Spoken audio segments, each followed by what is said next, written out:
할렐루야. 오늘은 마가복음 1장 말씀으로 회개하라 천국이 가까이 왔다라는 제목으로 말씀을 증거하겠습니다. 구독과 좋아요, 핸드폰 가로보기 추천합니다. 감사합니다. 그림은 세례 요한이 예수님에게 세례를 주는 장면입니다. 뒤에 그림은 세례 요한이 제자들에게 예수님을 증거하는 장면입니다. 예수님은 세례 요한에게 세례를 받으셨습니다. 세례 요한은 요단강에서 회개하라 천국이 가까이 왔다라고 하나님의 말씀을 증거하면서 죄를 씻는 회개의 세례를 베풀었습니다. 많은 의로운 사람들이 세례 요한이 있는 요단강으로 와서 세례를 받고 그의 죄를 자복하고 회개하였습니다. 마치 실리콘밸리에 IT 연구자들이 가득 차 있는 것처럼 요단강에는 의로운 자들도 가득하였습니다. 그 중에 예수님도 계셨고 예수님은 그들 중 몇몇 사람들과 친분을 나누었습니다. 마가복음 1장 14절 말씀에 그러다가 요한은 잡혔다고 하였습니다. 요한이 잡힌 후 예수님께서는 갈릴리로 오셔서 하나님의 복음을 전파하였습니다. 예수님의 사역은 세례 요한의 체포 이후부터 시작된 것입니다. 요단강에서 세례 요한은 어떻게 예수님의 길을 열었을까요? 요한의 제자들은 랍비여, 선생님과 함께 요단강 저편에 있던 곧 선생님이 증언하시던 이가 세례를 베풀매 사람들이 다 그에게로 가더이다. 그 말을 들은 세례 요한은 분노하거나 질투하지 않으셨습니다. 세례 요한은 대답하여 이르기를 하나님께서 주신 바가 아니면 사람으로서는 아무것도 받을 수가 없다. 그 세례는 하나님이 행하시는 것일 것이다 라고 하나님의 뜻으로 받아들이는 것입니다. 이어서 세례 요한은 증거하기를 나는 그리스도가 아니고 그의 앞에 보내심을 받은 자이다. 예수님을 선포하고 증거하여라 라고 예수님을 도우라고 하였습니다. 또 세례 요한은 덧붙이기를 예수님은 흥하여야 하겠고 나는 쇠하여야 하리라 라고 말씀했습니다. 왜 세례 요한은 이렇게 말씀했을까? 세례 요한은 예수님의 길을 열러온 사람이었고 그의 때가 다 되었기 때문입니다. 누가복음 3장 19절에 분봉왕 헤롯은 그의 동생의 아내 헤로디아의 일로 말미암아 또 자기가 행한 모든 악한 일로 세례 요한에게 책망을 받았다 하였습니다. 대단하지 않습니까? 세례 요한은 가장 힘센 권력자 안디바 헤롯에게, 헤롯 대왕의 둘째 아들입니다. 안디바 헤롯에게 그의 잘못에 대하여서 그의 악에 대하여서 과감하게 그 악을 책망하였던 것입니다. 그러자 분봉왕 안디바 헤롯은 요한을 옥에 가두었습니다. 이로 말미암아 세례 요한의 요단강 세례터의 사역은 끝이 나고 말았던 것입니다. 이처럼 세례 요한이 분봉왕 헤롯에게 잡히신 이후에 예수님은 비로소 당신의 사역을 시작하셨던 것입니다. 마가복음 1장 14절 요한이 잡힌 후 예수님께서 갈릴리에 오셔서 하나님의 복음을 전파하였다. 하나님께서 하시는 모든 일은 이처럼 시와 때를 맞추어서 하시는 것입니다. 우리는 그 시를 땡길 수도 없고 늦출 수도 없습니다. 마치 농부가 때를 기다렸다가 씨앗을 심는 것과 마찬가지인 것이죠.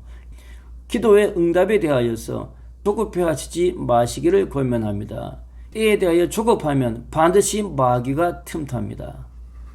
마가복음 1장 15절에 예수님께서는 때가 찼고 하나님의 나라가 가까이 왔으니 회개하고 복음을 믿으라 하셨습니다.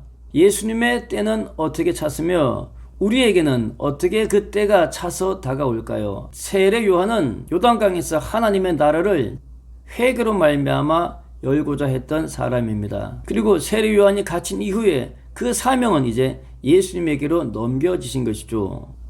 무슨 일을 하든지 그 때에 충성하는 사람은 그 때가 누구의 때인지 잘 아는 것입니다. 이것이 내 때인지 아직은 내 때가 아닌지 사랑이 충만하면 그러한 것을 감지할 수가 있는 것입니다. 예수님은 때가 찼으니 하나님의 나라가 가까이 왔다라고 하였습니다. 특별히 오늘은 이 땅에서 누리는 하나님의 나라에 관하여 증거하겠습니다. 그림 속의 말씀은 시편 119편 105절의 말씀입니다. 주의 말씀은 내 발의 등이요 내 길의 빛이니이다 라고 증거하고 있습니다. 우리가 내 생각대로 살 것인지 아니면 하나님의 은혜로 살 것인지가 대단히 중요합니다. 그림은 이 세상의 바탕을 암흑으로 표현하였고 이 암흑 속에 하나님의 빛이, 말씀의 빛이, 은혜와 섭리의 빛이 밝은 빛으로 이렇게 나와 있습니다. 그림 속의 두 명의 주인공은 사랑과 신뢰의 손을 붙잡고 빛의 길을 걸어가고자 하는 것입니다. 그것이 하나님의 나라 아니겠습니까? 이 하나님의 나라에 거룩한 기쁨이 충만하시기를 축원합니다. 예수님은 때가 찼고 하나님의 나라가 가까이 왔으니 회개하고 복음을 믿으라라고 말씀했습니다. 그 하나님의 나라를 누리기 위해서는 회개하여야 한다는 것입니다. 회개는 무엇입니까? 세상으로부터, 악으로부터, 하나님 아닌 것으로부터 하나님으로 돌이키는 것이 회개인 것입니다. 이 그림은 다윗을 책망하는 나단 선지자의 모습입니다. 이 그림에서 특별히 주의할 것은 다윗 왕이 평복을 입고 있는 것입니다.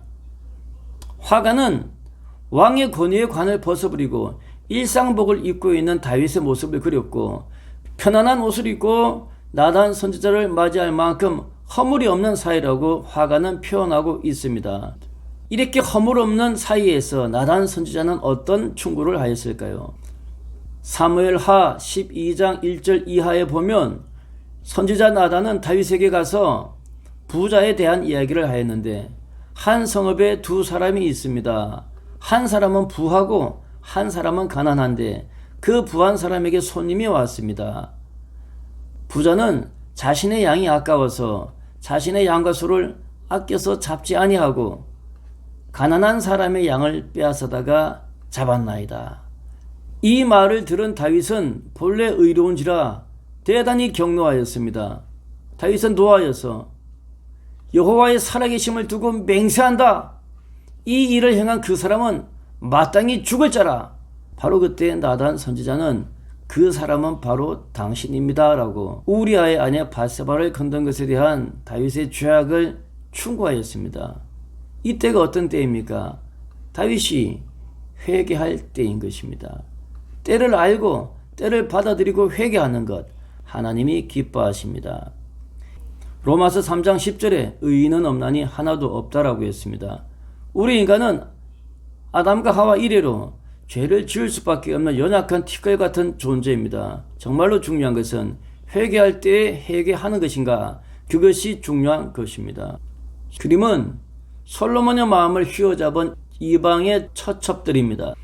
열왕기상 11장 3절 4절의 말씀에 보면 솔로몬 왕은 후궁이 700여 첩이 300명이라고 했습니다. 그 여인들이 왕의 마음을 돌아서게 하여서 다른 신들을 따르게 하였다라고 했습니다.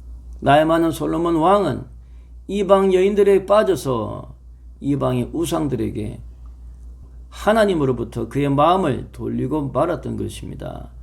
이에 대하여서 하나님은 어떻게 솔로몬에게 회개의 때를 주었을까요? 열왕기상 11장 9절 말씀에 보면 솔로몬이 마음을 돌려 이스라엘의 하나님 여호와를 떠남으로 하나님께서 그에게 진노하셨다 하였습니다. 이 진노에 대해서 하나님은 솔로몬에게 회개의 때를 주셨는데 사람을 통하여 주셨습니다. 열왕기상 11장 14절 말씀에 여호와께서 에돔 사람 하닷을 일으켜 솔로몬의 대적이 되게 하셨다 하였습니다. 열왕기상 11장 23절에 하나님이 또 엘리아다의 아들 르손을 일으켜서 솔로몬의 대적자가 되게 하셨다 하였습니다. 더하여서 열왕기상 11장 26절에 그의 신하 느밧의 아들 여로보암을 통하여서 그의 손을 들어 왕을 대적하게 하였다 하였습니다. 모든 고난과 환난이 회개할 때는 아니겠지만 우리 믿음의 사람들은 일단 어려움이 오게 되면 혹 하나님이 나에게 회개를 원하시는가 한번 돌이켜 봐야 하는 것입니다. 회개할 때 회개하지 아니하면 하나님은 계속해서 회개의 신호를 보내십니다. 그래도 회개하지 아니하면 어떻게 됩니까? 죄가 굳어져서 목이 굳게 되고 눈과 귀가 다치게 되고 마침내 북이스라엘이 아수르에 멸망하고 남유다가 바빌론에 멸망한 것처럼 멸망하고 마는 것입니다. 회개할 때 회개하면 천국이 가까웠다. 그 천국을 우리가 소유할 수 있게 되는 것입니다. 예수님께서는 때가 찼고 하나님의 나라가 가까이 있으니 회개하고 복음을 믿으라 하였습니다. 그림의 왼쪽은 까만 사탄의 모습과 흰옷을 입은 천사의 모습이 보입니다.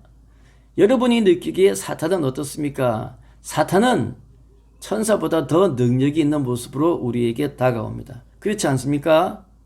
그림 속에서 마귀와 천사가 광활한 사막을 바라보고 있습니다. 이들은 제각각의 논리와 제각각의 비전으로 우리에게 설득합니다. 누가 더 능력이 있어 보일까요? 마귀가 더 능력이 있어 보이지 않을까요? 에덴 동산에서도 그랬습니다. 뱀이 하와를 미혹할 때 보암직하고 그럴듯하였습니다. 마귀가 더 세다고 하면 우리는 어떻게 이 마귀로부터 벗어날 수가 있을까요? 쉬운 작업이 아닙니다. 만만치가 않습니다. 로켓가 엄청난 추진력으로서 이 땅의 중력을 이겨내듯이 우리가 마귀와 사탄의 그럴듯한 보암직한 유혹으로부터 벗어나고 회개의 때에 회개를 결단할 수 있으려면 말씀의 능력, 성령을 힘입어야 합니다. 그래서 예수님께서는 회개하고 복음을 믿으라 라고 하신 것입니다. 우리 심령 속에 하나님의 말씀이 있지 않으면 우리는 회개할 수 있는 힘을 얻지 못합니다. 그래서 우리는 들어야 하는 것입니다. 하나님의 말씀을 듣고 하나님의 말씀을 보아서 그 하나님의 말씀이 우리 심령 속에 견고한 기초로서 든든히 쌓이시기를 주의 이름으로 축원합니다. 회개 항상 해야 하는 것입니다. 감사합니다.